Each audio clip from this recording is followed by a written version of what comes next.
Hi everyone, we're going to evaluate the definite integral from 0 to a of 1 divided by x squared plus a squared dx. Our a cannot be 0, and we're going to use the method of substitution. So basically what we're going to do, this has the form of tangent. So if we look at this, we're going to let x equal a tan of theta.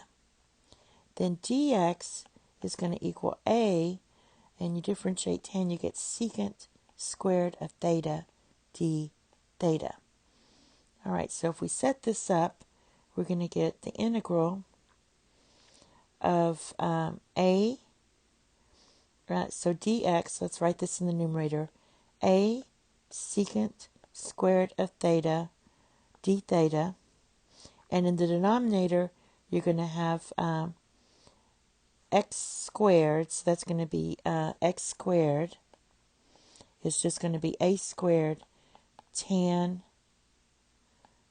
squared of theta. So that's just going to be a squared tan squared of theta plus a squared. I'd like to put this d theta out here. I'm going to put it out here. Now the only problem is we're going to have to check our limits now. With the method of substitution. So if x is 0, then that means a tan of theta must be 0. And that happens when theta equals 0. So basically our lower limit stays the same. Now when x is a, that means a tan of theta has to equal a. And the only way that can happen is if this equals 1. So if tan of theta equals 1, we'll get that. So that means my theta has to be pi divided by 4. Because tan of pi divided by 4 is 1. So we're going to change our upper limit to pi divided by 4. All right, so now we have that part. All right, and I'll just erase a little bit of that. Let's go ahead and simplify this. I'm going to factor out an a squared here.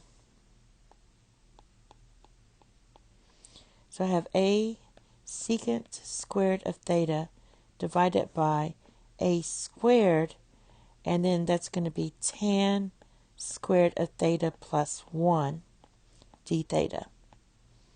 All right.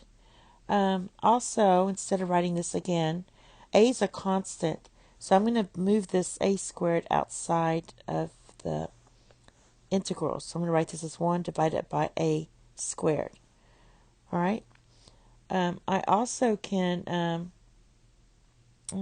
take away the a. I can move this a out and put an a on top of here and get rid of that a. So now I just have secant squared. And basically what you're left with is a divided by a squared is 1 divided by a times the integral from 0 to pi divided by 2. And your Pythagorean identity is this is secant squared. So basically you just have 1. So that's 1 d theta. So you just put d theta. So now when you integrate this, you're going to have 1 divided by a times the antiderivative of d theta is just theta.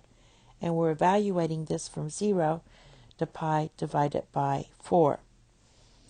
Now, this is going to be 1 divided by a times pi divided by 4 minus 0. So this ends up just being pi divided by, let me write it over here. This is just going to be pi divided by 4a. This will be your final answer. I can put it here. It's just kind of going down. Thank you. Have a nice day. Bye-bye.